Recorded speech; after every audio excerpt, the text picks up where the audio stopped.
Salve galera, sejam bem-vindos a mais um episódio do Já Podcast, aquele podcast maroto feito no Grajaú só como pretexto pra gente comer, beber e trocar ideia com aquela galera show. E já que você chegou até aqui, se inscreve no canal, deixa aquele like pimpão, compartilha com todo mundo, porque pra você não custa nada e pra gente é uma força gigante pra continuar com o trabalho aqui no canal, beleza? E se você tá ouvindo no Spotify, vem pro YouTube pra ver a gente, pra ver nossa lata, pra ver nossa beleza. Pô, coloquei uma camisa Não é isso? bala, pô. Coloquei... Vem conferir, ó. Roda a vinheta.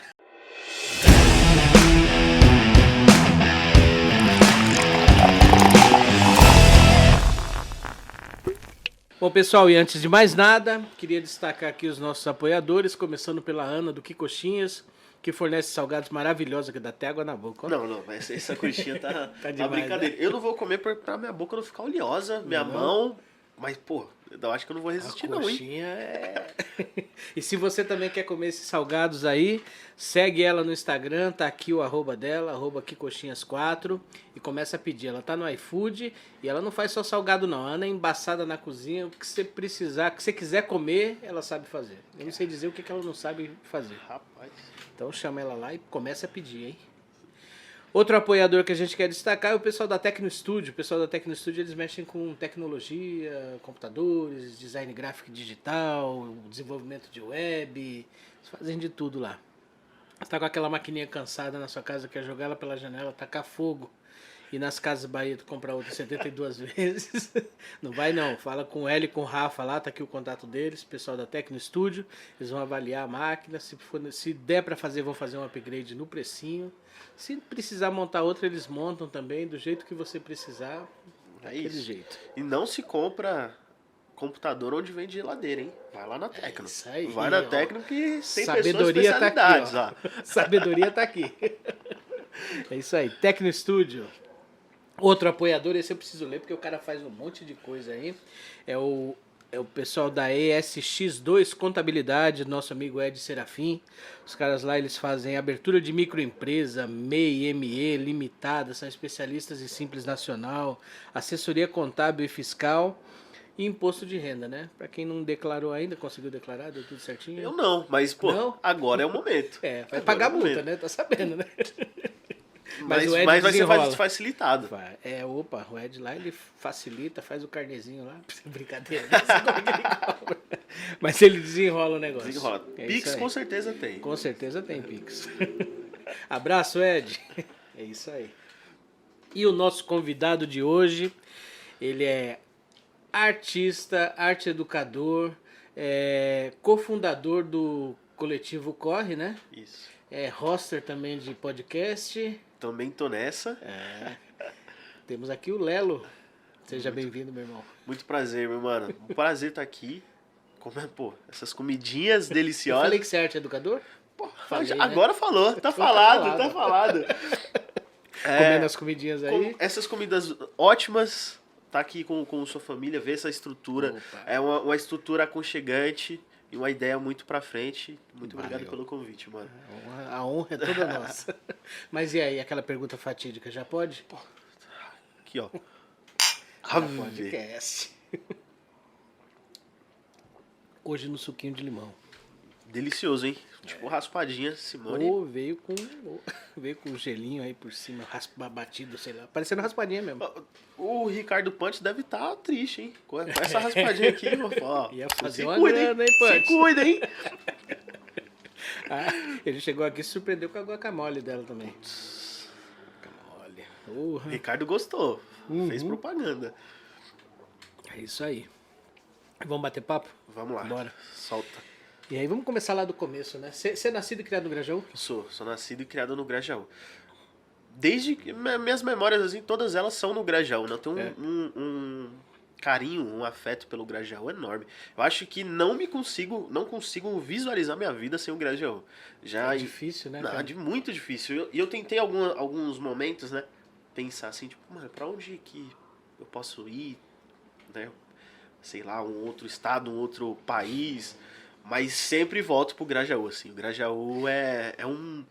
É um lance curioso, cara. Até você aproveitando aí, pegando a rabeira aí no que você falou, né? Se você for falar de quebrada, sem querer menosprezar as outras quebradas, né? Mas o Grajaú tem um lance de ser tudo muito perto, tudo completo, né?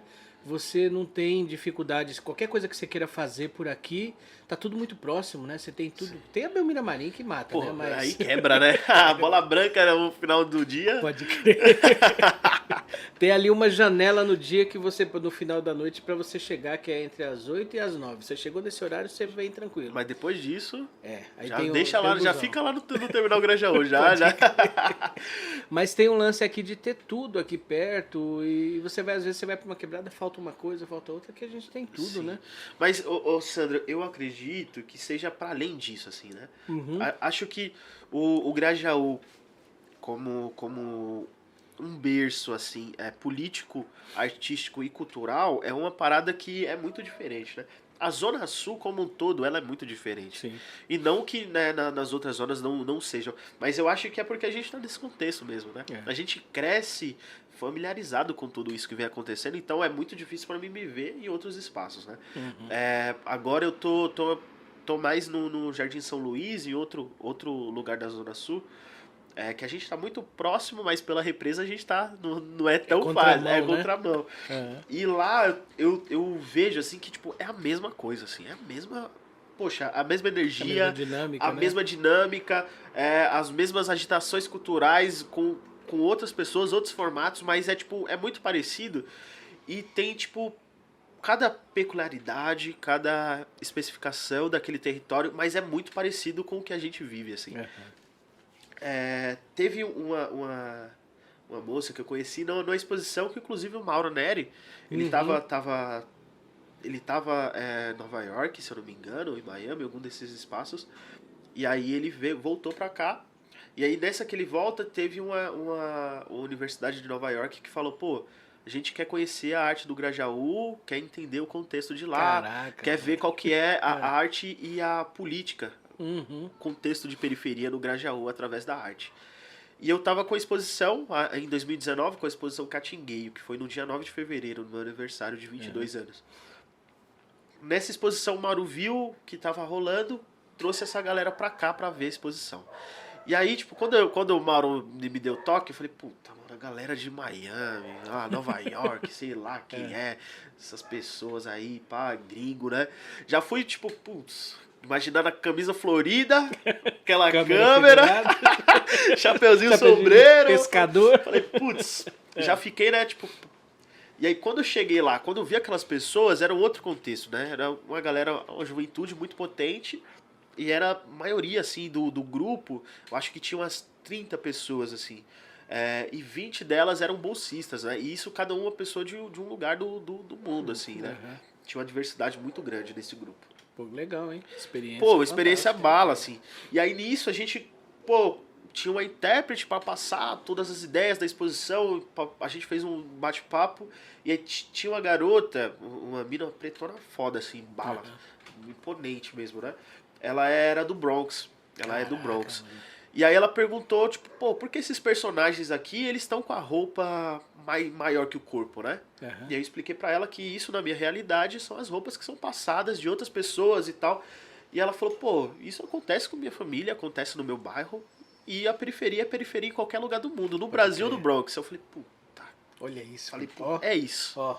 Arrepiei aqui, mano. Loucura. Falei, é isso, periferia, o contexto de periferia é muito parecido, né? Tanto de vulnerabilidade, de violência, quanto de potência e articulação. E a partir desse dia eu falei, putz, comecei a observar isso. E quando eu tô lá no São Luís eu falo, putz, é muito parecido. E aí eu vou fazer um outro rolê na Zona Norte, na Zona Oeste e falo, putz, é bem similar mesmo, assim, tipo... E eu acho que é isso que traz uma outra forma de fazer arte e cultura, assim, sabe? É porque as necessidades, as mazelas que a gente acaba enfrentando, elas são fonte de criatividade, né? Elas são a gente tem necessidade de expressar, de falar de alguma forma, né? Total. É uma necessidade humana a gente se expressar. E a gente direcionar isso para as artes, né? Eu acho que é onde a periferia consegue dar esse grito, né? Uhum. Poxa, a Carolina Maria de Jesus, né? Pô, é isso. Como que ela ia soltar tudo isso, né? Como que o Mauro, o Chose, a Ana e vários outros e outras grafiteiras se expressam com quanto isso, né? Uhum. Como que a pichação se expressa como isso. Então eu acho que a periferia, as pessoas em si, já existe essa necessidade de expressão, né? Uhum. E as linguagens que a gente, por falta de acesso e por subversão, encontra Exatamente. essas. É a falta de acesso e a subversão. Acho que isso resume, né, tudo, né? Total. Porque aí você consegue trazer, você consegue passar todo esse sentimento através dessa linguagem que a gente vê na arte. É uma arte de rua, né? Majoritariamente é uma arte de rua, que ela tá ali exposta para todo mundo ver, né? Sim. Então eu acho isso muito diferente. E né? pra todo mundo ver, interagir. E tipo, pô, se você não gostar, o que te impede de você apagar meu grafite ali? Sandro. Ou se ele gostar, o que impede dele tirar uma foto, colocar na parede dele, dar pra uma pessoa que ele ama? Tá na rua, não é meu mais, não é do Sandro, Exatamente, tá lá. É de quem gostar ou não gostar, aquilo como político, como confortável, como afeto. Então a galera tá andando de ônibus e tá tendo acesso à arte, não precisa ir num museu, num lugar, sei lá, pagar o ingresso, aquela coisa formal, né? Que tá aí disponível. Né? Que é importante também, né? E é negado, né? É negado. Quando a gente fala, pô, eu tive muita dificuldade de acessar espaços de arte e cultura. Durante minha formação, né? Acadêmica, como arte educador, como professor de artes, e também enquanto pessoa periferia, preto de pele clara, né? Pardo. Pô, como que esses espaços são ofertados pra gente também? Quanto tempo a gente demora pra entender, saber, descobrir o que é uma associação de moradores, o que é um CCA, um Centro para Criança e Adolescente, um Centro de Juventude, onde estão essas coisas do nosso território, né? E aí quando a gente vai lá pro MASP, por exemplo, se você quiser hoje ir pro MASP, pô, dá pra você ir sem pagar. Sim.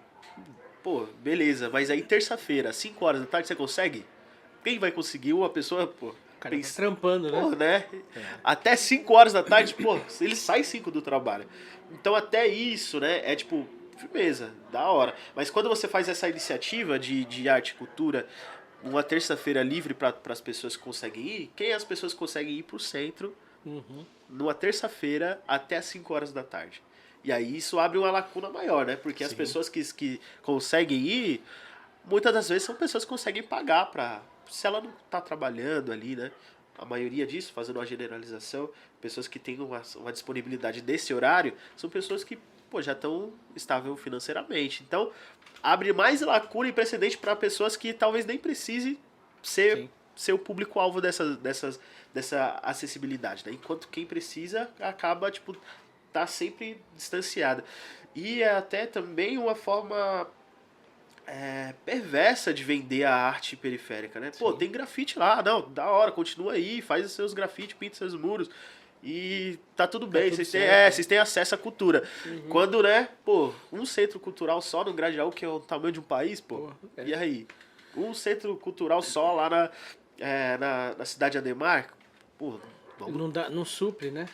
Não E aí eu entro, aproveitando o gancho aí do que você está falando, a gente tem aí uma lógica por trás disso, né? De que a gente não precisa de arte, né? Sim. E aí a gente cresce achando isso também, que a arte é uma coisa irrelevante, relevante não, secundária, né? Sim. E a gente acaba não aprendendo a não apreciar a gente, que eu tô falando o cidadão médio aí de um modo geral, né? Sim. Que é a grande maioria da população aqui dentro, né? Então as pessoas acabam não dando tanta atenção para isso, acaba não consumindo isso e acaba ficando cada vez uma coisa mais distante. E o que eu tenho visto, isso eu estou falando da realidade que eu vim aqui, que eu vivi aqui no tempo que eu tenho de vida aqui nesse território, né? Sim. Então eu vi várias coisas acontecendo. E de repente, de um tempo para cá, não faz tanto tempo, a gente começa a ver a coisa começar a pulsar de uma forma. Sempre teve, mas hoje eu acho que está surgindo de uma forma mais não vou dizer raivosa, porque acho que é muito forte, né? Mas assim, mais potente. De uma Potente. forma mais potente, de uma forma mais, não, nós somos, nós fazemos, nós temos que dividir isso com as pessoas e as coisas estão pulsando mais, estão aparecendo mais, a pessoa comum começa a observar isso, começa a consumir isso. A gente está nesse movimento. Como é que você percebe isso? Eu acho que. Eu acredito, né, que quando a gente fala sobre isso, Sandra, a gente tem que entender como que é colocada a arte na nossa vida, assim. Uhum.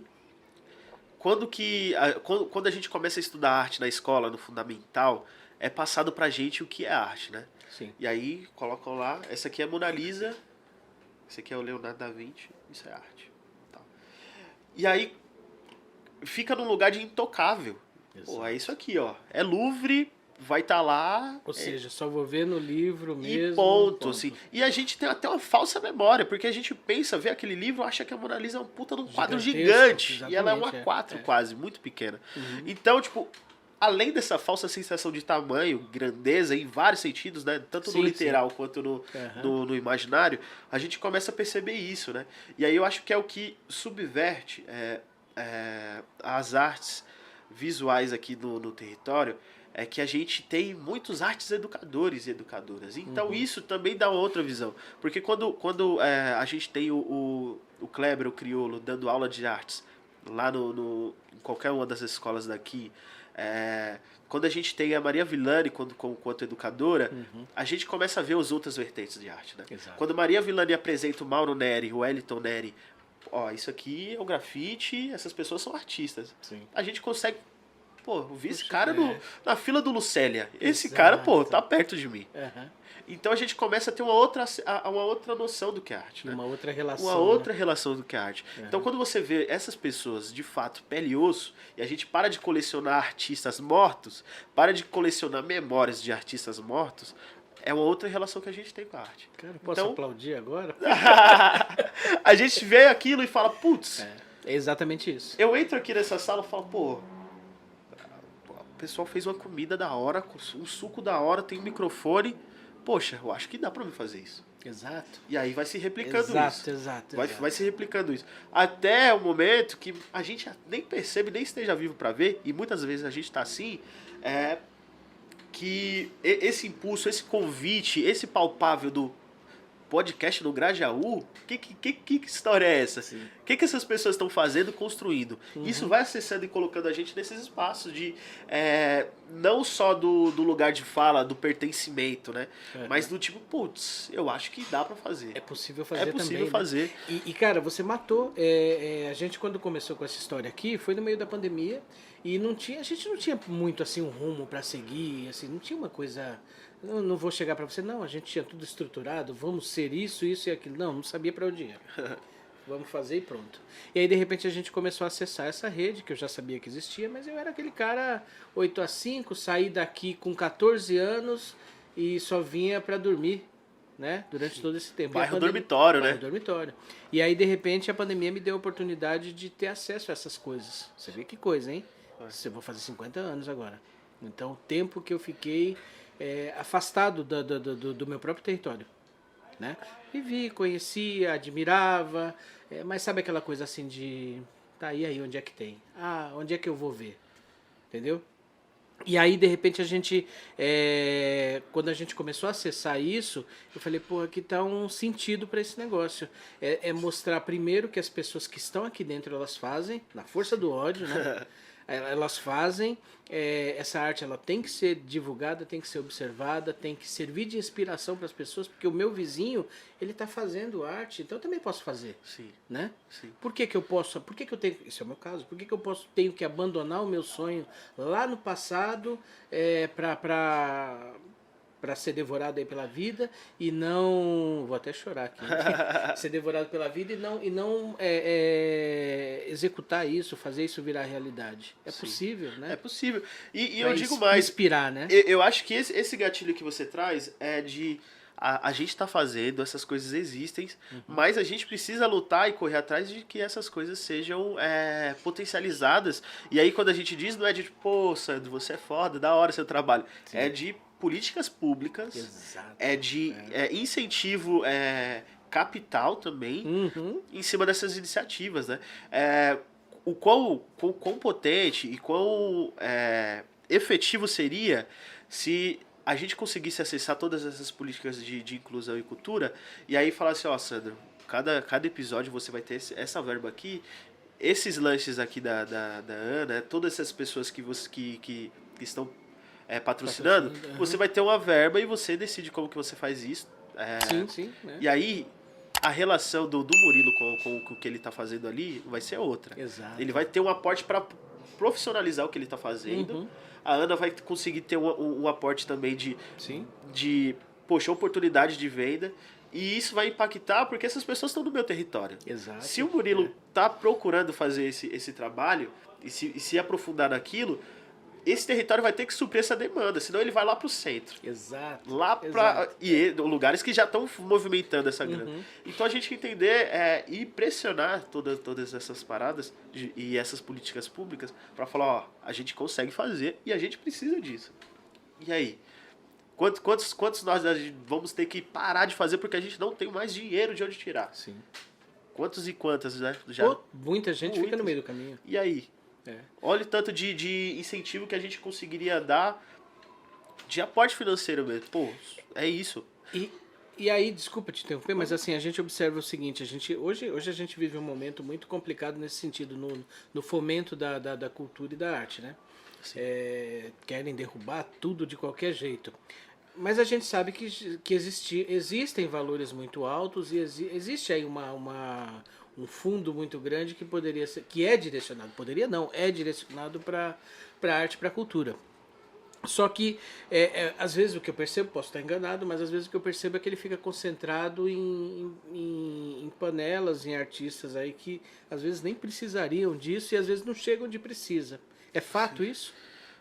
Pô, eu acho que isso voltando assim pra gente, né, pro meu palpável, eu acho que existe pessoas e coletivas que estão nesse contexto de, tipo, terem experiência nesses editais e conseguirem ter mais acesso, né? Sim. E eu não acho que essas panelas sejam uma parada pejorativa. Acho que existe uma rede, afinidade e trocas e pessoas que estão sempre ali nessa troca, né? E que se a gente for colocar na ponta do lápis, né, o que essas pessoas estão fazendo e estão recebendo de incentivo não chega nem aos pés do Gustavo Lima, que estava fazendo uma maluquice de dinheiro em cima disso, né? Tipo absurdo e como que isso Porque se você pega essa grana toda e fragmenta ela e distribui para é o que você estava falando aqui no começo. De repente, aquele milhão que vai para um artista só, ele poderia ser dividido aí de repente em 100 vezes e chegar numa pessoa que 10 mil reais vai fazer uma diferença gigante para a pessoa, entendeu? Sim. É mais ou menos isso.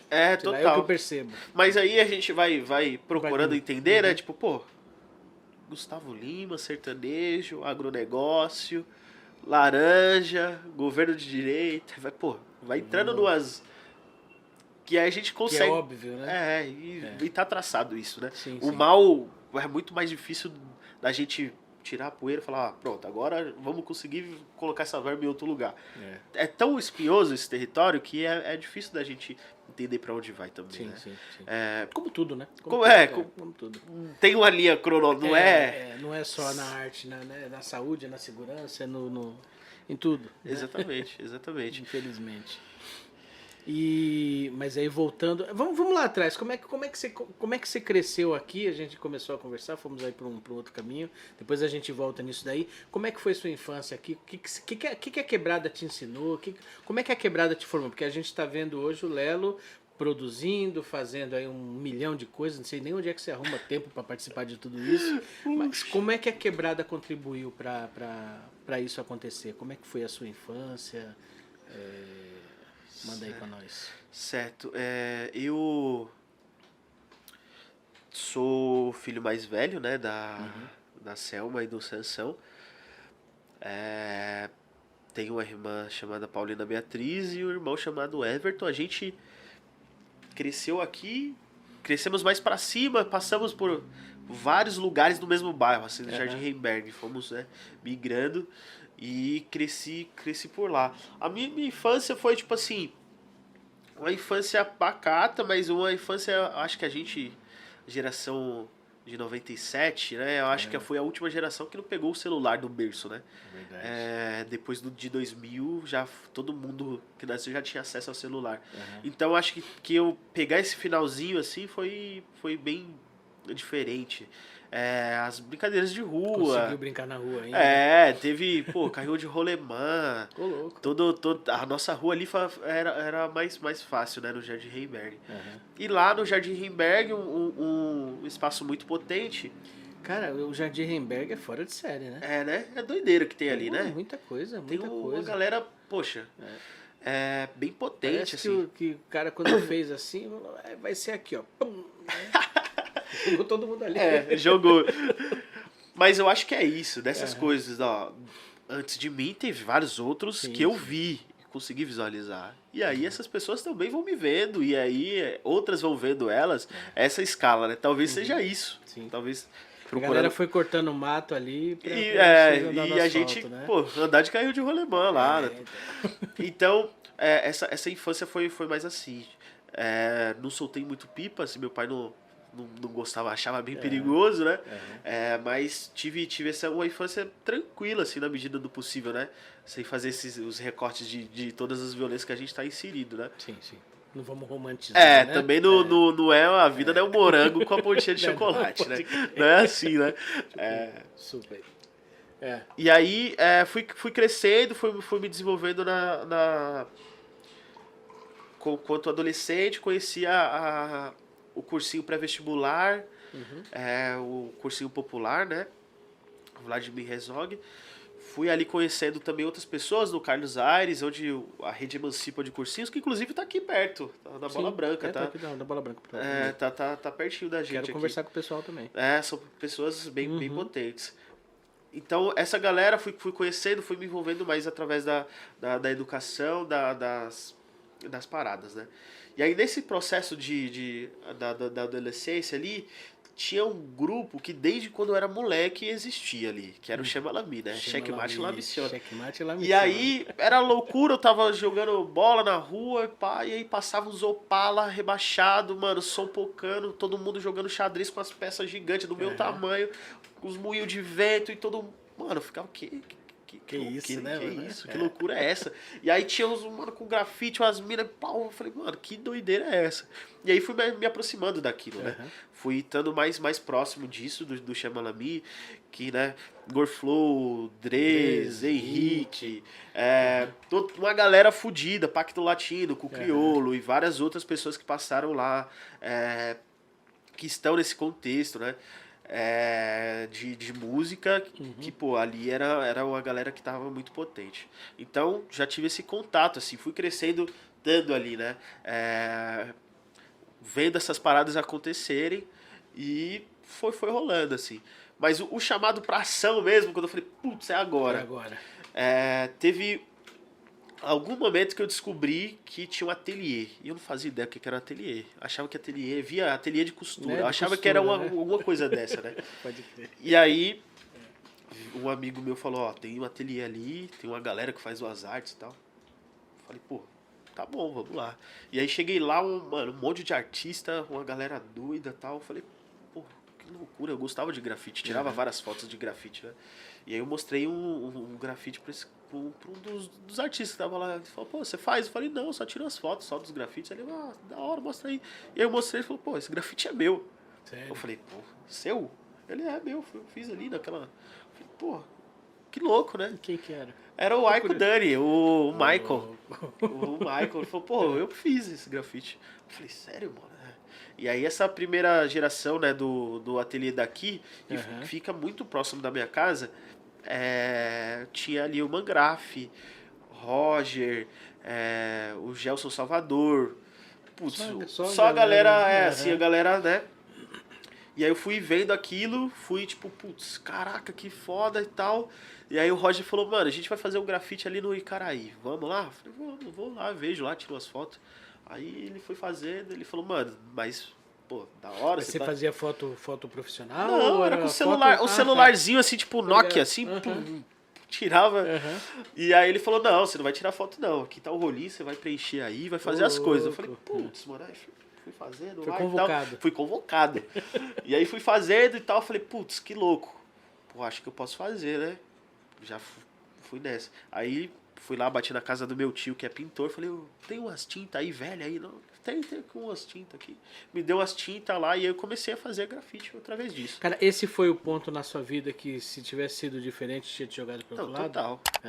Total. E vários dos meus amigos estão nele. Ou não estão mais nele, sim, né? Sim, porque várias questões. Aquele ponto específico de tipo, putz, esse foi o grafite, né? E aí teve um outro ponto que foi também marcador disso, né? E aí eu conheci essa galera, fiquei ali próxima disso. O Jerry Batista, o Gelson, o Harry, essa galera já vem da arte e educação, né? Então era uma outra relação com a arte que eles tinham, né? Não era de bonito e feio, né? Era uma de protagonizar. Sim, então isso foi desenvolvendo, fui poxa, pegando gosto, conhecendo a galera e tipo, poxa, fui me vendo naquilo. Então eu tava prestando vestibular, tava estudando pra ir pro Enem, pra essas coisas. E aí, poxa, pintando a casa dos outros, de graça, correndo na rua, vários riscos. Não consegui passar na universidade, entrar na universidade. Aí minha mãe chegou e conversou comigo. Falou, pô, você não rolou de fazer psicologia, que era o que você queria e tal. Mas você gosta de fazer arte, por que você não faz artes, então? Eu falei, aí foi onde... Esse é outro ponto, né? Acho que esse foi o mais... Falei, putz, é isso. E aí, na mesma semana... Porque a gente vive numa realidade que é natural as pessoas buscarem o caminho mais fácil de ganhar a vida, né? Mais fácil, entre aspas, né? Que é você arrumar um emprego num escritório, num banco, não sei o que, aquela coisa de fazer um curso de administração. Sim. Sem menosprezo nenhum, porque eu segui esse caminho. Mas então, as pessoas veem nesse formato de trabalho uma coisa mais segura, e artes é uma coisa meio, né, pô, como é que você vai viver de arte, né? Não. E aí sua mãe vai e te joga pra isso. Eu acho que também minha mãe não tinha noção do que era também. É tipo assim... Que bom, né? Não que ela não tenha noção, mas eu acho que tipo, o carinho dela de tipo, pô... Não fica nisso aí. Você já faz alguma coisa que você gosta. Sim. É isso, faz aí isso que você gosta. Não é artes? Então procura alguma coisa de artes pra fazer, um curso. E foi isso que eu fiz. E aí quando a gente coloca na ponta do lápis, né? Professor e artista, puta. Né? Eu não vou ficar rico nunca. Nunca. Não tem isso, não tem essa possibilidade pra mim. Não tem a desvalorização do profissional da educação. Sim. E não só na desvalorização, né? De dinheiro, mas na desvalorização moral do professor. Sim, e dos artistas. Ainda mais ligado à arte, putz, né? Aí e eu acho que minha mãe também não tinha essa ciência, né? Porque, sim. Mas foi através disso, assim, eu fui entendendo, e aí fui na universidade, foi uma parada louca, assim, porque eu nunca fui um bom aluno, assim, nunca fui uma criança exemplar, assim, tipo, 10, 9, né? Tirava notas médias. Sempre fui um aluno bem medíocre, assim, de tipo, médio. Tava firmeza. E aí eu cheguei na universidade, cara, foi muito, muito difícil, assim, tipo, eu cheguei lá, eu achava que era fazer inscrição, fazer a prova e firmeza. Vamos lá, né? Como os outros cursos são, né? E aí entrou eu e minha companheira na universidade junto, a gente fez o curso junto, né, na mesma sala. Eu e Ana. Quando a gente chegou lá, a professora já chegou no primeiro dia e falou, essa aqui é a lista de materiais que vocês vão ter que comprar. E se vocês não tivessem materiais, vocês não vão conseguir fazer a prova, que a prova é esses desenhos com esses materiais específicos. Aí a gente falou, puta, mano. Não basta ter vontade. Né? Nem dinheiro pra fazer a inscrição, né? E aí a gente foi fazer a pesquisa disso, era um material muito específico e muito caro, né? De arte. E tinha uma questão que, tipo assim, se você tivesse todos os desenhos e não tivesse na pasta, não valia de nada, você não ia conseguir apreciar, você precisava de uma pasta. Então foi um momento de, tipo assim, a gente parcelou a universidade, né? As parcelas, e tivemos que, comprar esses materiais. No resumo, a gente comprou, tipo, dividido, eu e a Ana. Ela era letra A, né? Então ela apresentava primeiro, depois disso ela tirava as coisas, Essa eu vantagem, né? colocava e apresentava lá e a gente conseguiu ir. E depois desse susto, assim, foi um momento, um divisor, porque tudo que eu vi ali, eu já fazia na prática com esses movimentos culturais que a gente foi fazendo aqui. Então tinha uma galera que tava lá que falava, puta, olha só como isso é louco, nossa. E aí a gente tava tipo, putz, mano, a gente fez isso aí esses dias, pô, vamos lá e tal. Então minhas notas assim, minha nota mais baixa foi 8. Da água pro vinho. Nossa, eu nadava de braçada, assim. E tipo, pô, era um movimento muito louco. E aí também tinha alguns professores que deram aula para outros grafiteiros aqui do Grajaú. Então a gente já chegou, tipo, eles falam, pô, tem uma galera lá do Grajaú que a gente deu aula. E aí era o Jerry, era o Ricardo Negro, era o Gelson Salvador. Então eles viam e falavam, puta, da mesma leva dessa galera aí e tal. Essa galera é responsa. Então, pô, eles acreditavam bastante na gente também. Dentro localização geográfica, onde você fez faculdade? Em Santo Amaro. Santo Amaro. Fiz ali em Santo Amaro. Aí eu te pergunto, você nesse momento, você tinha noção de que a arte daqui, ela era vista dessa forma pela galera de lá? Você já tinha? Já tem esses burburinhos, né? Tipo, o Grajaú no grafite é uma parada que, pô, é sempre bem recorrente esses comentários, né? E até uma parada que, pô, não sei, né? Não tô nesses outros territórios pra falar de uma forma dessa, né? Sim, sim. Pô, o Grajaú é o maior do distrito de grafite, assim, não desse lugar. Mas é muito potente, né? E eu acho que é mais potente ainda na educação artística que a gente tem, assim. Sim, sim. É uma parada descomunal. Mas antes de ir para Santa Amaro, o primeiro semestre foi na Conceição. E a gente achou que o curso todo seria lá. E aí depois mudou para Santa Amaro, que pra gente foi o maior alívio da nossa vida, assim. Porque na Conceição a gente pegava o Jabaquara aqui, descia no ponto final, cara. E ainda pegava o metrô. E ainda pegava um outro ônibus pra chegar lá. É verdade, E aí era tipo assim, a gente saía daqui 5 horas pra estar lá 7. E a gente chegava atrasado ainda. Então a gente almoçava, tipo assim, não almoçava meio-dia, almoçava umas 2 horas. Pra gente não chegar com fome, porque não tinha nem uma grana pra comprar as paradas lá, né? E mesmo assim a gente pô, não adiantava de nada. A gente chegava lá atrasado e com fome também. Mas foi uma das fases mais desafiadoras, assim, tipo, putz. Mas também foi uma das fases que a gente conseguiu... falar, nessa caminhada, muita gente acaba ficando no caminho. Não, né? Fica. Parceiros meus aqui do Cocaia, que também estavam lá com a gente, ficaram, né? Não conseguiram se formar por várias questões, assim. Tinha um dos nossos parceiros que ele não tinha um bilhete único, cara. Todo dia ele pedia carona pra ir. E tinha dia que ele não ia porque ele não conseguia pegar carona. E aí como é que faz? Então, e aí? Cadê o apoio? Cadê o... né? Sim. É nesse lugar que a gente tá, né? Sim. Como que a sociedade vai trazendo essa régua meritocrata da gente, cara. E como que a gente vai fazer isso? É sedutor demais a meritocracia, essa palavra meritocracia, né?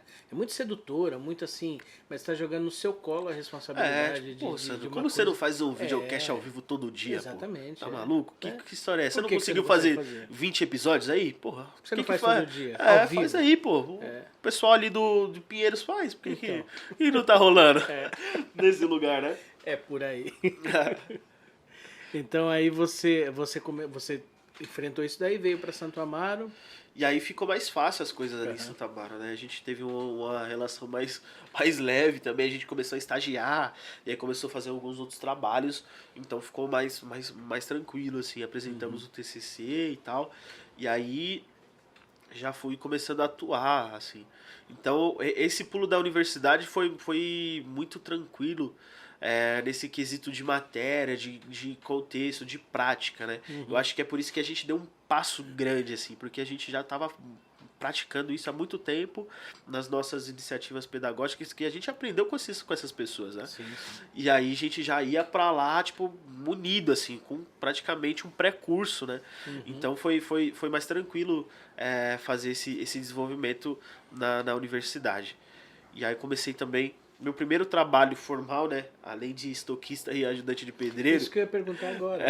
Foi depois disso, tipo, né, desses bicos, meu primeiro emprego eu trabalhei com meu pai, auxiliar de pedreiro, né, e foi no momento, tipo, não foi, quero, né, agora eu tô grandinho, vou trampar, né. Eu tinha, Natal e Ano Novo, as periferias paulistas têm uma parada muito louca de Natal e Ano Novo, né? O evento do roupa nova.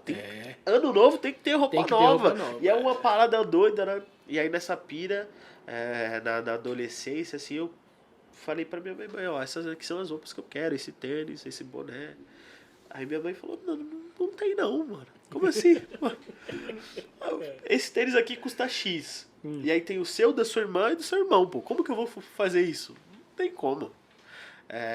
E aí eu falei, putz. Ela falou, pô, agora já, né? Se você quer tanto essas paradas, você vai ter que trampar e conseguir elas, né? E aí eu fui lá no meu pai, bati lá no meu pai e falei, pai, ó, preciso trampar pra ter minhas coisas e pá. Caramba. Ele falou, já que você quer trampar, então firmeza, a gente vai fazer um trampo aqui então. E aí a gente foi e fiquei com ele 1 mês e meio, assim, trampando como auxiliar de pedreiro com ele ali, pra comprar essas paradas, né? E aí comprei e falei, puta. E aí tive uma outra relação com as coisas também, assim, com o desgaste, né? Com o suor. Entendi também o trabalho da minha mãe e do meu pai de outra forma, assim. Sim. E aí passou isso, trabalhei de estoquista no shopping também, Shopping Morumbi. Nossa, maluquice demais aquilo. E tocando isso em paralelo, se você estava no meio da sua formação, né? Não, isso até antes. Esses foram dos primeiros, né? Dos primeiros empregos que eu tive. Que foram informais, assim, não foram também empregos formais. E aí o primeiro emprego formal que eu tive, já estava no meio da universidade, já estava fazendo alguns estágios, né? Como professor auxiliar de artes e tal. E aí eu conheci a assistência social. Comecei a trabalhar nos serviços de assistência e comecei a ter uma outra visão também das práticas, né, do contexto sócio-histórico que o Grajaú vem vivendo. Você atuou aqui dentro? Atuei aqui, atuei no Noronha e no Instituto Anchieta Grajaú, né? Então fui vendo, tipo, entendendo, aquilo foi me formando para além, fui vendo como que funcionava aquelas coisas e aí passei por essa experiência, já fui para outra experiência da assistência social, quanto arte educador, quanto educador referência de turmas, adolescentes, crianças. E aí fui ali naquele meio que eu fui falando, putz, poxa, acho que é isso, né? É diferente da sala de aula, né? Que tive experiência também, puxando o cursinho popular junto com a galera, sendo proponente, coordenador disso, mas era mais diferente disso, né? Então, através disso, eu fui vendo, assim, essas questões e aí eu não saí da assistência até então. Esse foi comecei na assistência e tô até hoje fazendo esses trampos, né? Em paralelo aos coletivas, e essas ideias. Você, o Corre, você é o primeiro, você é cofundador do Corre, Sim. Né? Poxa, antes do Corre tem, eu acho que uns 4 outros coletivos que eu tava junto, né? Que você passou por eles? Na proponência também, né? Com... a primeira vez que a gente pensou em fazer um coletivo foi um coletivo de ateliê, vendo a referência clássica, assim, do ateliê daqui, né? Então a gente tava ali, tinha uma galera começando nas artes e... Poxa, não tava numa bala também de, tipo, mano, consegui fazer uma exposição no ateliê daqui e em outros ateliês, mas era uma galera que tava bem pra frente. Hoje tem algum espaço que conseguiu substituir o ateliê daqui? Em termos de importância, Poxa, não. Acho que não. Caramba. Ficou um vácuo. Tem outras iniciativas, assim, mas... Que se complementam. E eu acho que até... Poxa, é difícil a gente fazer esse levantamento por conta da pandemia também, que se essas iniciativas surgiram, nesse tempo não deu pra gente conseguir ver, germinar isso, né? E aí a gente fez o Ateliê Elo Paralelo, que foi na minha casa, exposição, tiramos tudo da minha casa. Caramba. Eu e meu pai construímos um cômodo, né? Pra fazer que seria meu ateliê pra gente fazer as artes. Aí esse cômodo ia ficar vazio. Eu falei, pô, a gente vai terminar essas obras tal.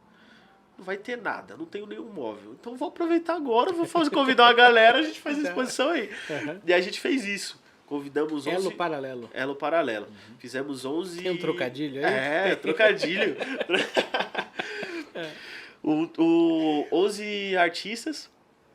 Fizemos essa exposição coletiva. Foi, porra, mano, assim, maluquice. Foi foda. Uhum. Foi lá onde eu conheci o Ricardo Negro, acompanhava o trampo dele, assim. Ele tava, pô, em Amsterdã, com Havaianas nessa época, assim. E aí ele voltou, foi lá na exposição, no outro dia viu, falou, pô, mano, Caramba. pesado, hein? E eu falei, caraca, né, mano, pô, que foda. É E quando aí, você começa a atrair essas pessoas assim, pô, você fala, pô, isso tá bem não, feito, né? agora não tem como voltar atrás, né? E aí foi isso, foi elo paralelo. E aí, nesse movimento, nessa exposição, uma parceira de luta da educação popular chegou e falou, mano, porra, o que vocês fizeram é foda. Não existe cursinho popular para as artes visuais e nem para as artes cênicas. Vamos fazer uma parada? E aí foi onde a gente chegou e movimentou o cursinho popular Alexandre da Hora Ligas, que acontecia lá no EDA. E a gente fez esse cursinho durante um ano, tocando isso, fazendo os estudos sobre arte, sobre artes visuais, artes cênicas, redação, desenvolvendo isso. E onde teve também várias pessoas fodas lá, tanto na proponência disso, que eu conheci uma galera, mano, excelente, quanto também os educandos, que o Samuel passou na Belas Artes, e aí já passou pro Vitor as ideias, o Vitor já passou também na Belas Artes, já foi ficando, então isso foi se movimentando. E aí depois disso, junto com o Cauã Bertoldo, o Nino, o Guilherme Pim, essa galera, a Ana, a Jaque, a gente falou, pô, mano, que louco essas roupas aí que a galera faz, né? Pô, acho que a gente precisa fazer um coletivo de roupa. E a gente fez o Peste Negra. Um monte de pessoas pensando corpos periféricos e tal. Bem experimental. E que a gente fez, ficou foda. A gente lançou algumas roupas, algumas edições de tênis, customização. E aí a gente foi construindo isso, né? Em paralelo, a gente participava ali de algumas atuações, outras em outros coletivos, né? Junto a isso, teve o coletivo Prego no Chinelo, que a gente pensava o audiovisual, e essa minha... Prego no chinelo. Prego no Chinelo, junto com o Vinícius, e o Renato Melo, a Ana também. Então a gente foi construindo isso, foi onde a gente conseguiu nosso primeiro edital, a gente passou com 97% de aprovação, Caramba. a gente deu um gás, assim, 93%. Exatamente, né? Não foi dessa vez não foi 97. E a gente viu, tipo, pô, mas eu sentia a falta de algo assim mais propositivo, assim. Algo de que a gente tivesse mais na ponta, pensando essas múltiplas linguagens. Em vez de estar em vários, a gente fazer um que conseguisse atuar. Agregar tudo, né? Atuar ali, tipo, mano, em várias coisas, né? E aí foi onde surgiu o Corre Coletivo, né? Onde, em conversa com a Ana, e para várias passagens por esses coletivos e coletivas, a gente falou, pô, eu acho que precisa de algo mais nosso, né? Sim. E nem que seja eu e você, mas que isso seja só nós dois, assim, em coordenação, mas que a gente consiga ter uma rede, uma equipe que seja mutável, né? Sim. Então, tipo, pô, para determinado... Por exemplo, se a gente for fazer um trabalho de podcast, então, pô, tem o Sandro que faz. Então a gente não é uma equipe fixa. São cadeiras... Isso. E a gente... Tipo o Conselho de Segurança da ONU lá, né? Tipo isso, né? Então a gente cadeiras fixas e aquelas... E vai girando as pessoas, né? Então a gente pensou nesse que contexto... é enriquecedor, né? Você trazer várias mentes diferentes, preencher esses espaços, cada um com seu conhecimento, e eu acho que é o que dá o brilho também, porque Sim, a gente, pensando ali quanto arte educador, né, poxa, 3 arte educador, pô, é bem parecido, né, Sim. Não é igual, claro, mas é bem parecido os gatilhos, todas as questões de ideias, né, os ideais e tudo mais.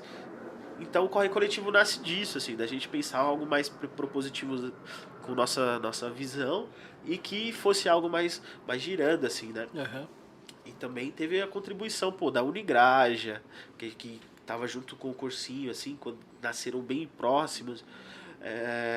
A Universidade Livre do Grajaú, a gente vendo essas paradas como referência, falou, pô, é isso. E aí nasceu durante, bem no começo da pandemia, assim, tipo... Nosso primeiro rolê que a gente fez já deu uma brecada de lockdown, né? Então o Corre Coletivo nasce disso, de várias experiências de outros coletivos e coletivas que a gente passou, que teve experiência. E acabou que a gente falou, pô, acho que agora a gente já tem substância pra encabeçar isso de uma forma mais direta, assim, tipo, de um coro menor, ser algo mais familiar, mais intrínseco, e a gente conseguir fazer isso girar.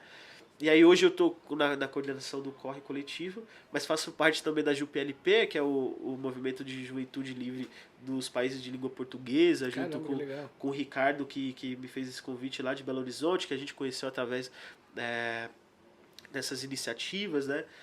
Faço parte da Fita com o Lucas, a Amanda, o Victor, que é um selo de podcast de periferia, que a gente está pensando, a gente fez formações e pensa em como ampliar esse repertório.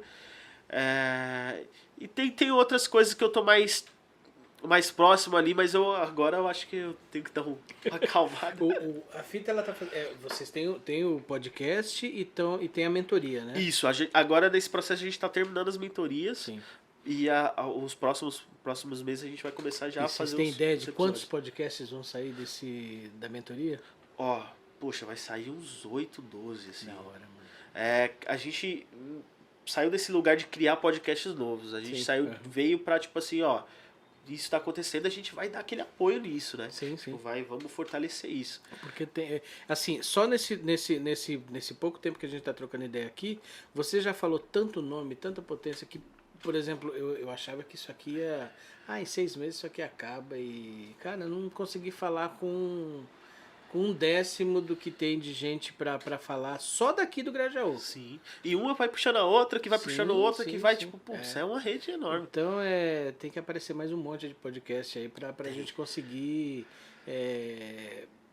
expor todo mundo, expor tudo que tá acontecendo aqui. Né? Sim. E até de formato, né? Acho que a gente tem pouquíssimos... Cada um de nós 4 estamos fazendo mentoria com 2 podcasts. Tô com a Dani e com o Léo, que é... Não posso esquecer o nome agora, né? Poxa, Dani e Léo. Perdão, né? Depois você me manda que vai aparecer aqui, ó. O Murilo vai marcar pra mim, vai aparecer aqui. Não, eu vou lembrar o decorrer, vou trazer. Eles têm um coletivo de comunicação também. Rádio Livre FM, pô. Rádio Livre FM. Dani Léo, da Rádio Livre FM. Ele tava querendo só assustar vocês. Suspeito. Que tocam as iniciativas também de uma vivência de rádio e que trocam uma ideia, e é bem parecida com o Corre, e com o Gustavo, que é o Comunicação de Quebrada, toca um podcast de Comunicação de Quebrada. Então, cada um desses mentores da Fita tem 2 podcasts pra estar mais próximo. E isso, mano, uma galera foda, assim. O Gustavo, ele tá ali no bate-papo, mas já tá fazendo uma parada narrativa e de outros formatos que vão aparecendo, outras formas de contar a história, né? Então, eu acho que o podcast é isso, contar a história. Sim. E como que a gente conta essa história, pô, vai aparecendo um monte de coisa. Formatos aí, várias possibilidades. Exatamente, né? E a gente tá nesse lugar de provocar, né? Pra ficar ali, cutucando, olha isso aqui, que louco, pô, dá pra gente contar dessa forma aqui e tal. Nesse lugar de proposição mesmo. E aí, no meio do caminho, surgiu também o Inimigo Invisível. Vocês foram premiados aí pelo HQ Mix. Pô, HQ Mix, cara. Como é que é o Oscar das HQs? O Oscar dos quadrinhos brasileiros. Esse foi o nosso primeiro trabalho, assim. Foi o primeiro? O primeiro trabalho. Caramba. Nossa primeira, contratação. Durante a pandemia, né, acabou a escola, né? Sim. E aí o Ministério da Educação não se pronunciou. Tipo, mano, a escola tá fechada, e aí eu fiquei muito inquieto com isso. Falei, pô, não é possível. Não é possível que a gente possa deixar nossas crianças e adolescentes nesse contexto. Sim. E aí eu falei, pô, vou fazer um livro e vou soltar esse livro aí pra quem conseguir imprimir, mano, entregar pras crianças, imprimir em casa. Que é o livro pra colorir, repintar, repensar e recriar. Convidei uma galera... Colorir... Repintar, repensar e recriar. É o livro que traz os arte-educadores junto ali com várias atividades, né? Então, convidei o Lucas Andrade, o Gelson Salvador, Bruno Perê, para enviar os grafites deles Cara, eu quero falar com essa galera toda. Manda aí os grafites em preto e branco que eu tô fazendo um livro aqui, mano, pras crianças. E aí eles mandaram preto e branco, fizeram, eu fiz o livro. Falei, puta, mano, mas só desenho é foda, né? Vamos fazer outras coisas. Chamei a Larissa Velar, ela fez umas colagens, pra você fazer umas colagens lá e tal. Chamei a Bianca Martins, que é poeta, psicóloga, e falou, mano, ó, tem umas poesias, dá pra gente fazer uma poesia faltando as palavras, as pessoas colocam as palavras. Pô, fomos colocando. Aí o Bruno Pereira falou, mano, vou mandar em preto e branco e vou mandar um jogo de 7 erros. E aí ele foi colocando e tal. E aí esse livro, mano, ficou uma parada, tipo, mano, tipo, foda, assim. E a gente soltou, ó, esse aqui é o livro do Corre pras Crianças aí que tá durante a pandemia. E aí a galera, tipo, pô, na assistência a parada, mano, alcançou geral, assim. A galera imprimia e entregava pras crianças na rua. Louco, entregava nas crianças que estão... Vocês têm uma noção de tiragem, não? Poxa, porque a gente não... tipo, tá aberto lá, assim, tipo, a gente não faz ideia. Código aberto. Código aberto, toma. E aí o pessoal foi imprimindo, eles mandavam as fotos, assim, tipo, ó, a gente fez atividade com o livro de vocês. Mandava as fotos, a gente, puta... Tem uma foto muito significativa. Chegou o lugar mais longe que chegou?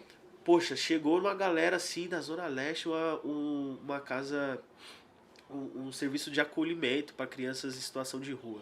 Caramba. E aí elas pintando e fazendo uma ferocidade e tal.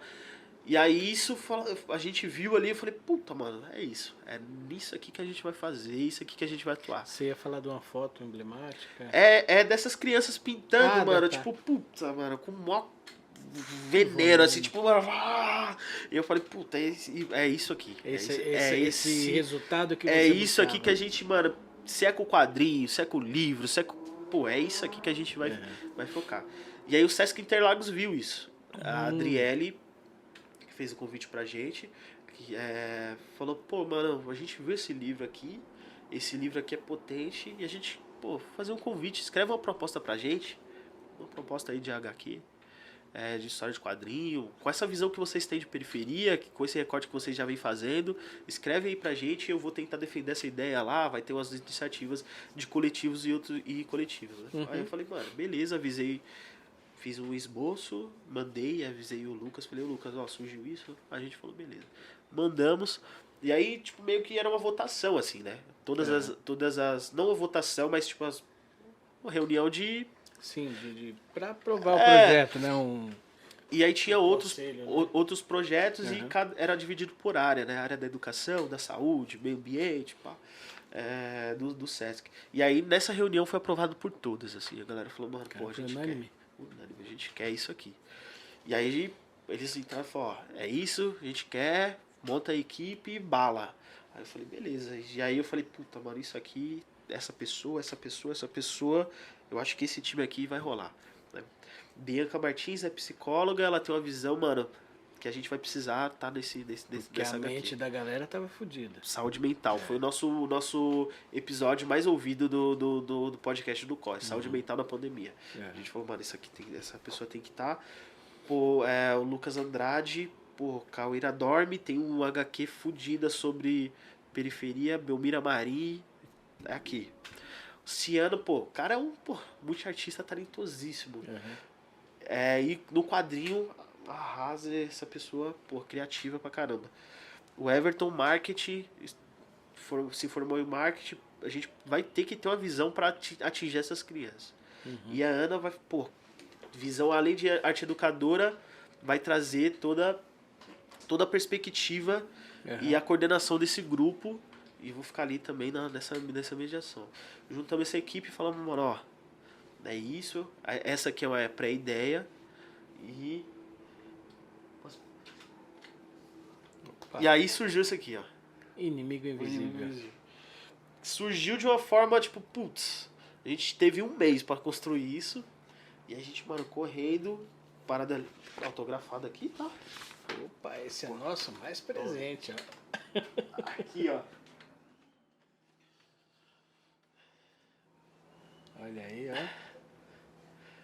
Deixa eu ver.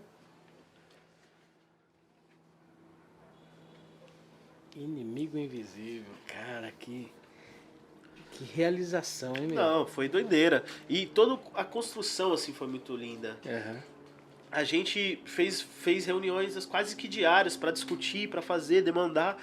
O roteiro foi um roteiro, tipo assim, não foi. Não teve um roteirista, né, só, né? Não teve um ilustrador só. A gente conseguiu misturar aquilo, trazer essa ideia do corre coletivo, que, né, a coletividade de uma forma. E ele, mesmo assim, prática. ele fica uniforme, né? Bem uniforme. Né? E era uma coisa que a gente tinha mais preocupação, assim, tipo, como que a gente vai fazer 3 traços diferentes em um livro? Sim. Como que isso não vai ficar robusto? Como que isso não vai ficar duro? E essas reuniões foram servindo para isso, a gente, mano, se empenhou muito. E como nosso primeiro trabalho com o Sesc, né? O primeiro trampo o Sesc formal. É muito exigente nas coisas que eles fazem, né? Não de exigência chata, assim, mas tipo, tem um padrão Sesc, né? Existe um padrão Sesc. Eles vão colocar o selo deles em qualquer lugar, em qualquer coisa, né? E a gente também tem o nosso padrão que, tipo assim, altíssimo. Casou, né? Essa galera, tipo, mano, o Lucas e o Ciano são exigentíssimos. Cara, é fantástico, porque assim, você tem... O roteiro é muito bom, né? Essa questão de você juntar 3 traços diferentes, né? Cada um tem uma visão diferente, mas você transformar num trabalho único, né? E cada quadrinho, cada ilustração, você tem ali, você tem que olhar com muita tranquilidade, com muita calma, porque você vai encontrar detalhes assim em cada tracinho, cada lugarzinho aqui você encontra um detalhe, uma referência. Sim. É muito louco, cara. Parabéns, não é difícil imaginar por que vocês foram premiados, né? Mas e aí como é que você continua aí? Você estava falando. E aí a gente fez Vou deixar aqui, ó. Em um mês isso, né, mano? Trampando, tipo, correndo no nível de exigência também alto, porque, tipo, pô, nosso primeiro trabalho, né? Não só por isso, mas também é tipo, pô, essa obra significa muita coisa pra gente. E a gente tava correndo contra o tempo, não só por conta do prazo do Sesc, mas como os dados eram muito voláteis. Então a gente não podia colocar ali tem um gráfico de tipo 2.000 mortos por contaminação à Covid, e no outro dia já aumentava. Então a gente mano, corria e ia modificando, ia tendo essa corrida contra o tempo também, né? Então tudo isso a gente foi, tipo, correndo, conversando, entendendo, pra que saísse de uma forma mais excelente possível, porque pra além de ser, tipo, esse nosso primeiro trabalho, é uma autoafirmação, né? Tipo, ó, a gente consegue fazer. Dá uma oportunidade pra gente que a gente vai conseguir fazer. E vamos fazer com excelência, que nessas outras pessoas que cobram quádruplo, quíntuplo, a gente consegue fazer igual. Não é por conta de falta de qualidade, a gente consegue. Sim. E a gente indo nisso, né? Quando ficou pré-finalizado, né? A gente apresentou pra banca do Sesc, né? Antes, né? Falou, ó, esse aqui. E aí a gente fez a apresentação, mano, a galera ficou assim, tipo, pasma. Não teve uma vírgula. Não, teve questões de diagramação, assim, né? Que a gente também tava, né?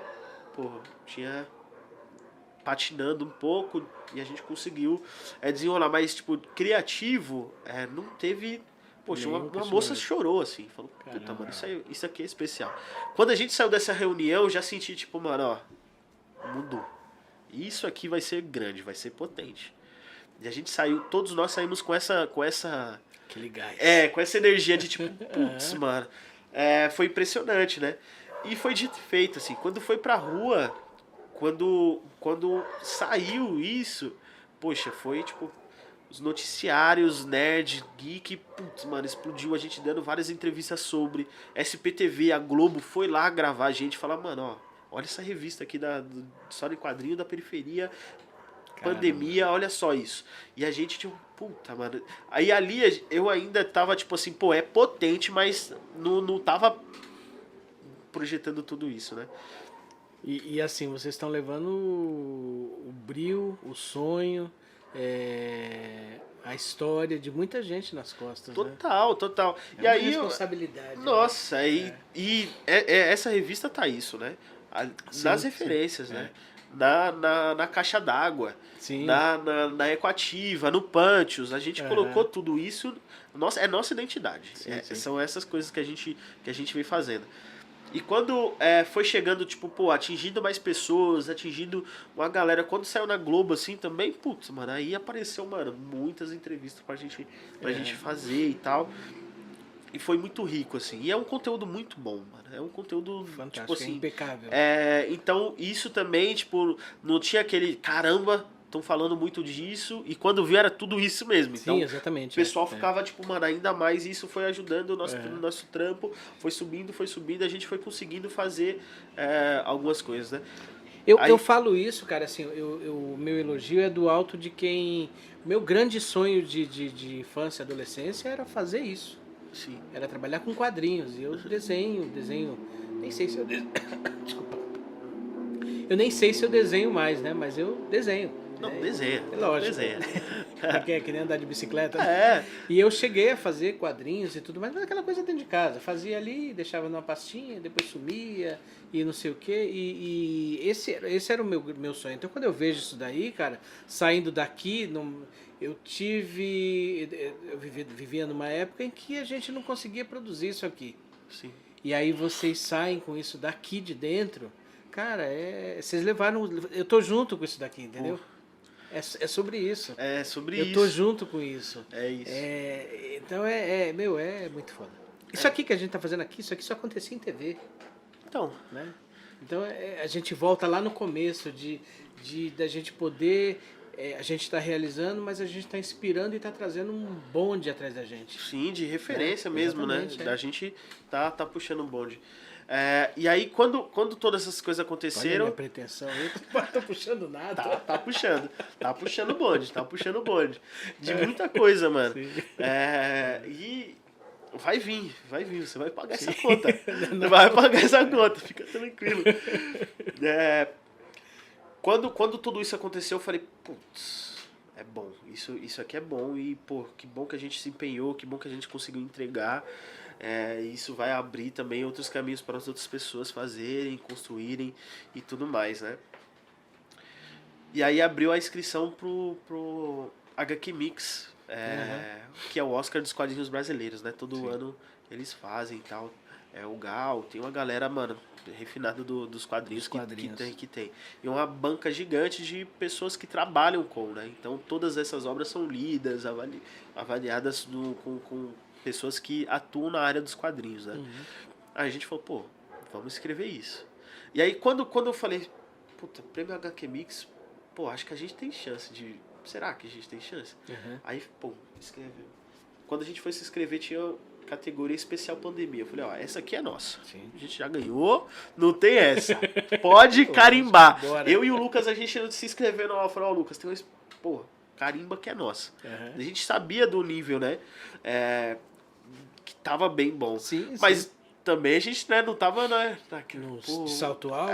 Não. A gente falou naquele lugar de tipo, pô, tá muito bom, vamos tentar. Então quando a gente fez isso, a gente se inscreveu nessas categorias e fechou. E aí quando saiu a lista, falou, ó, esses aqui são os finalistas do HQ Mix. E aí saiu o corre com melhor publicação infanto-juvenil. Aí nós falamos, putz, a gente pensou que era a da pandemia, que a gente ia conseguir. Aí, firmeza, já tomei o choque, né? Já falei, puta, então o bagulho tá... já falei, puta, tá bom, hein? E aí fui ler o nome de quem que a gente tava concorrendo, né? Aí começou Monteiro Lobato, Emília, 70 anos. Eu falei, caramba. Cascão, Maurício de Souza. Tô louco. Pô, eu falei, cara. Jeremias, Maurício de Souza. Eu falei, difícil, hein? Aí deu uma desanimada? Não, eu fiquei tipo... E aí o outro era Homem-Aranha da Marvel. Eu falei, pô... Como é que esses caras estão fazendo aqui, pô? Eu falei, pô... Se a gente tá no meio dessa galera, pô, já tá feito. Pra mim já da hora, já comemorei, já falei, pô, mano, a gente foi indicado ao Oscar, pá. Só de ser indicado já é uma coisa, né? Sim, lógico. Pô, indicação E a gente fiquei pesquisando isso, né, sobre... E tinha vários quadrinhos indicados ao Oscar. Falei, putz, pra mim já tá perfeito. E aí, mais pra baixo tinha categoria pandemia. Mas você esperava ganhar? Depois quando você se viu nesse... Não, aí a gente foi indicada pra duas. Essa e a da especial pandemia. Aí eu falei, putz... Falei, pô, é agora. Porque aí algum prêmio ganha, né? Algum desses, pô... E pra mim, melhor ainda. Eu falei, pô, não sou indicados. Somos indicados em duas categorias. Eu falei, pô, já tá feito. Legal. E se a gente não vencesse também... pô, O duas trabalho tem mais categorias. importância do que, né? Falei, pô, é isso, que bom. E aí a gente venceu o especial pandemia, né? Junto teve outras pessoas também, foi uma categoria nova e teve tantos trabalhos excelentes da pandemia que outras pessoas também foram premiadas junto com a gente. E a gente venceu, chegou o troféu lá pra gente, a cerimônia, quem apresenta é o Serginho Groisman. Caramba. E aí foi uma pena que foi pela... Foi na online. pandemia, foi online, né? O anterior foi o Maurício de Souza que entregou os troféus. Pô, se eu recebo um troféu do Maurício de Souza na minha mão, pô, eu tenho um troço. Desmaia, Eu desmaio lá, vejo o Bilu correndo na minha cabecinha, assim, que nem desenho animado. E aí, isso virou uma chave, assim, também, né? E eu conversando com a Maria Villani, né, nessas reuniões que a gente acaba se trombando, eu falei pra ela, né? Eu falei, pô, esse troféu, esse Oscar, eu deixo ele visivelmente todo dia lá pra me ver, não nesse lugar de ostentação, de tipo, qualitativa. Não é os louros pra você deitar, né? Não é nesse lugar, né? Os louros da vitória, né? Os louros da fama, né? Pra você deitar e acabou, não precisa fazer mais nada. Não, a gente deixa lá, eu faço questão de colocar assim, ó, do lado de todos os livros que eu uso sempre pra estudar sobre, né, educação, e falar, ó, esse troféu, ele significa pra gente o que a gente... Tantas outras iniciativas fodas que tiveram, todas outras e outros artistas talentosíssimos que não chegaram nesse lugar por falta de acesso e de oportunidade. Tenho certeza que essas pessoas estariam lá. Sim. E se pudessem, venceriam também o HQ Mix. A gente conseguiu porque a gente teve a oportunidade, o Sesc veio até a gente, remunerou a gente por esse trampo e a gente conseguiu se dedicar para isso. E tem vários outros e outros que não conseguiram isso. E aí fica difícil a gente fazer esse comparativo, né? Então esse troféu aqui significa isso. Pessoas que não tiveram acesso para ter troféus igual a esse e vários outros. Exatamente. Então esse troféu significa muito pra gente e muito mais pra mim, assim, quanto Lelo, disso, assim, tipo, pô, olha isso aqui e, pô, por que meus irmãos e minhas irmãs não estão conseguindo ter acesso a isso? Exatamente. Eu não sou especial. E essas pessoas que estão recebendo, essas pessoas centrais e brancas, cis, heteronormativas, não são especiais. A gente consegue fazer isso. Exatamente. Mas para isso a gente precisa de oportunidade. E se a gente não tem essa oportunidade, como que a gente vai conseguir? Isso é uma coisa que é muito clara quando você vê... Às vezes você vê... Isso você observa, se você pegar aqui... Vou trazer para o meu lugar aqui, né? Se você pegar do primeiro episódio até esse e os próximos, você vai ver que tem muita gente fazendo que não se destaca, não tem aquele devido destaque, mas está fazendo, não sei como é que... Tem gente que eu não sei como é que tira recurso, como é que tira força para continuar produzindo, continuar fazendo. E aí você... A gente volta também naquela história lá da verba que às vezes é mal direcionada. Se você traz essa verba para dar tranquilidade para a pessoa, tranquilidade, recurso, mexer com a autoestima da pessoa também, né? Sim. Se você dá esses componentes, cara, a gente não fica devendo nada para ninguém. É isso. Não é isso? É isso, né? E a gente consegue também diferenciar, né? O que de fato eu sei fazer e o que de fato eu preciso fazer. Sim. Às vezes a gente acaba fazendo um monte de coisa, não porque a gente gosta, né? Muitas das coisas, na verdade. Sim. Não porque a gente gosta, mas, pô, a gente precisa para fazer o que gosta. Então, a gente subverte, né? Exato. E eu acho que esse trajeto que a gente vem percorrendo e de vários outros que a gente pretende, né? Começar a atuar no cinema, começar a atuar no audiovisual de uma forma mais efetiva, começar a trazer todas essas linguagens para a nossa linguagem, nossos acessos, são passos que a gente pensa em dar justamente por isso, assim. Essa premiação, esse trabalho não pode ficar só se perder no tempo, assim. A gente Só como uma medalha, né? Exato. E isso a gente pode, pô, vamos conseguir fazer mais, vamos fazer formação de podcast, então multiplicar isso, vamos, né? Pô, isso aí para outras pessoas fazerem, e até porque, né, a gente não vai estar aqui sempre. Exato. Ou quase nunca, na verdade. E se essa ideia não reverberar, todas essas ideias, essas iniciativas, essas ideias não reverberarem, não se reproduzir, se multiplicarem, não está fazendo sentido. Né?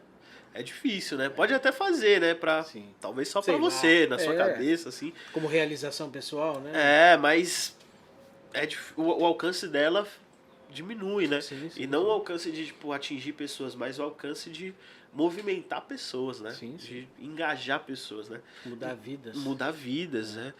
Então acho que o Inimigo Invisível é muito importante pra gente por conta disso, assim, sabe? Sim. Poxa, essa movimentação, tipo, puta, olha isso aqui.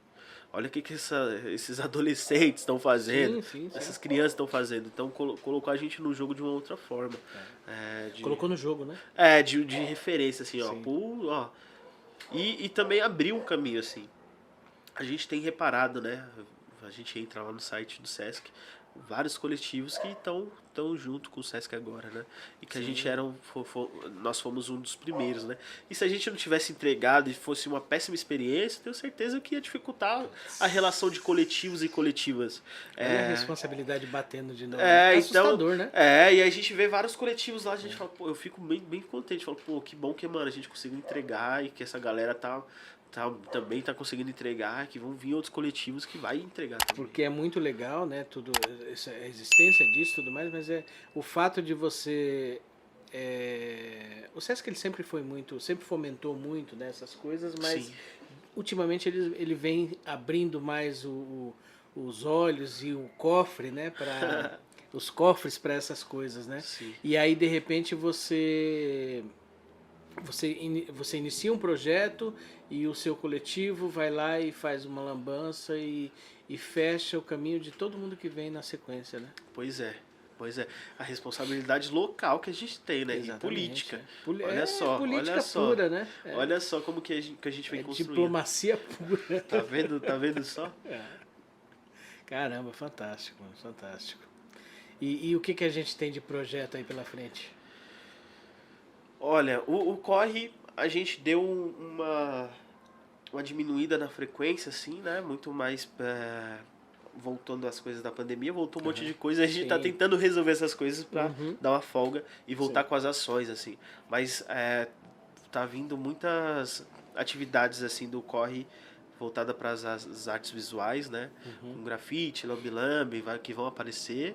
E a gente tá torcendo pra conseguir acessar o audiovisual, assim. Sim. Que é um espaço muito Vocês têm alguma experiência já? Alguma coisa já pronta disso no audiovisual, assim? De projetos? A gente fez algumas experiências, né? Durante a pandemia a gente fez programas de arte para ser feito em casa. Tinta com pigmento alimentício, pegar algumas reciclagens e transformar em artesanato, tinta de terra. Então a gente tem um formato ali, mas voltado mais assim, tipo, para um entretenimento educativo, né? Mas a gente esse novo planejamento pensa mais assim na documentação histórica, documentação pedagógica, contar as histórias que a gente está trocando de uma forma de cinema mesmo. Olha só. A gente não consegue fazer isso de outras formas. Solta uma câmera dessa aí, que vocês têm, que é cara pra caramba na nossa mão, pra você ver que nós não conta a história. Então, a gente tá nesse momento agora, se movimentando pra isso, né? Pra conseguir desenvolver e atuar com o cinema. O que eles dizem, né? Cinema de baixa renda. Entender essas documentações, que é muito importante também, né? Se a gente não contar essa história do Grajaú, e aí? Quando que a gente vai estar vivo para ficar repetindo a mesma história? Exatamente, aí? Tem um podcast aqui que se você não se inscrever, você vai perder também. Mas para outros formatos que a gente vem pensando, né? Sim, porque começa a virar lenda, né? Começa a perder a referência, a referência histórica mesmo, né? Começa a virar uma coisa meio fantasiosa. Não sei o que, tal coisa, tal. Mas e aí, cadê o documento? Chega uma hora que não existe mais, né? Então precisa documentar isso, merecemos, né? Sim. E também de uma forma efetiva de acessar outras pessoas, né? Porque nossa voz aqui tem limitação, né? Se a gente ficar gritando aqui a bola branca, talvez ouça a gente. Mas, quem tá lá do outro lado, né? a Latina América aqui, pô, Uhum. tem uma galera com uma vivência muito parecida com a nossa. Sim. Como que a gente vai chegar até lá, né? Se não for através desses meios, né? Do Criar cinema, essas pontes, do né? podcast, jogar isso na rede aí e outras pessoas conseguirem acessar. Já pensou? Já podcast em Cuba, já Pois podcast ali Peru, Bolívia, México. Pô, essas histórias. Sim. Aqui a gente vê as outras pessoas acessarem e aí, tá aí. Tá aí, né? Você vê as possibilidades, né? É a gente pensar nisso também, né? Porque o Grajaú, amo tá aqui, meu país, mas Mas tem muita história para ser contada. Né? muita história. E pra gente conhecer também, né? Sim, exatamente. Voltar pra cá e falar, ó, pô, que bom, hein, esse guacamole. Mas, ó, galera lá faz um assim com outras coisas original. que não são melhores nem piores, mas é bem diferente. Sim, sim. Né? Longe desse lugar de qualidade, de binário. Não, é de diversidade mesmo, né? Isso, Por que a gente faz desse jeito aqui, né? Sim. A cultura, pá, Exatamente, tudo, tem um componente cultural. então... Aliás, falando em guacamole, se a gente for levar por esse lado, eu durante muito tempo, quando eu ouvia falar em guacamole, eu tinha um ranço, porque abacate é coisa para comer doce, né? Tem essa briga aí. E hoje eu já não consigo mais ver a vitamina de abacate com os mesmos olhos que eu via. Vai ter que desver o guacamole para voltar. Exatamente, porque parece que a gente eu não sei se o Brasil é exatamente a única nação, né, a única cultura que consome abacate doce, né? Sim. Não sei, e a galera é estranha, hein? Então fala, quem vem de fora maluco, aí eu percebi que a gente é que tá fazendo errado. Brincadeira, errado não, né? Mas é a gente que tá fazendo diferente de todo mundo. Sim. E aí você começa com isso. E é exatamente é esse uma lugar besteirinha, mas é exatamente. Fala aí, desculpa, você ia falar. de tipo assim, pô, esse pessoal come doce e tem salgado, não precisa ser melhor que ou pior. Dá pra gente comer os dois. Exato. Dá pra. Melhor ainda, né? É aumentar sua... o repertório. Exato. Se o pessoal parasse só na batata, no purê, pô, a gente não ia ter um monte de batata frita. Batata frita, roasted, né? Poxa, o tanto de outras versatilidades da batata. Batata palha pro hot dog. Aí, ó, olha só. Aí. Tem papo pra um podcast. Pô, tá vendo sobre só? batata. com o roast desse, pô, tem papo pra tudo aqui, ó. Copo não. vira... Vamos pedir mais aí. Mas, mano, queria agradecer demais aí a sua presença, a sua generosidade aí. Eu agradeço normalmente a generosidade das pessoas que vêm aqui, porque primeiro de se dispor, de separar ali um espaço no seu tempo. Sei que a vida é corrida, mas você abriu aí um espaço para vir trocar ideia com a gente, trazer essas experiências, inspirar as pessoas que estão assistindo. Olha o corte. Inspirar as pessoas que estão assistindo, né? E por agradecer também a generosidade de você, naqueles momentos ali, naqueles marcos da sua vida, você ter escolhido o caminho que te levou até aqui para trazer, para você dividir, queimar a sua vida no modo de uma forma positiva, né? Queimar a vida trazendo essas coisas pra gente, né? Dividindo essas coisas com a gente. Mano, eu agradeço muito. Me sinto lisonjeado de estar aqui, né? E não nesse lugar de, pô, importância, mas de importância de marketing, de visualizações, mas do lugar de afetividade. Exato. De, pô, pessoas como eu, mesmo bairro, Sim. mesmo ódio pela Belmira Marim. Não é não? Da gente se entender e ver tudo isso sendo construído, assim. Sim. Disse Sim. no começo, né? E repito, eu acho que essa riqueza, esse carinho que vocês mostraram aqui, né? Vocês acolheram, esse acolhimento é algo rico e que a gente, quanto mais pro centro a gente vai, menos a gente vai tendo, né? Sim. Essas relações humanas, né? De vir aqui, entrar na sua casa, é um lugar sagrado. Sim, exatamente. Poxa, quem que a gente chama pra nossa casa? Foi a grande casa? dificuldade que a gente teve no começo. Mas e aí, vamos abrir? Cara, tem sido uma experiência maravilhosa. E isso que torna isso aqui uma outra experiência. De chegar aqui, conversar com sua companheira, comer essa comida, ver o desenvolvimento do seu filho, né, dessa relação que vocês têm, numa relação, né, de trabalho, uma relação de conhecimento, Sim. de troca. Exato. Então tá aqui, para mim é importante por isso, é o que me move também. Essas pequenas coisas é o que me move e que vai crescendo. Isso o Murilo talvez passe pros seus netos e que a gente vai ficar marcado de alguma forma e que eu vou sair daqui pensando sobre e que outras pessoas vão pensar sobre e como essas relações podem ser mudadas. A gente pode tornar as coisas mais leves, né? Sim. Mais leves. Não precisa ser tão sisuda, pesada, pô, tão, olha só, né? olha só como que a gente consegue conversar, comer, trocar ideia, ter uma troca afetiva, familiar. Aqui, é isso. Se propõe. E ouvir história boa aí, se inscreve aí, pô, pra ouvir essas histórias, tá doido? Mano. Valeu, Sandra. Tamo junto. Muito obrigado pelo convite, muito obrigado pela conversa, pelo acolhimento, pela escuta. E vamos. Vamos que vamos. Vamos que vamos. É isso aí. Vida longa, a comunicação já podcast. Tamo junto. É isso. Vamos aos laços, à afetividade, aos coletivos, né? E vamos transformar as vidas, as coisas, né? Nossa caminhada. É isso. Reescrever a nossa história, ressignificar.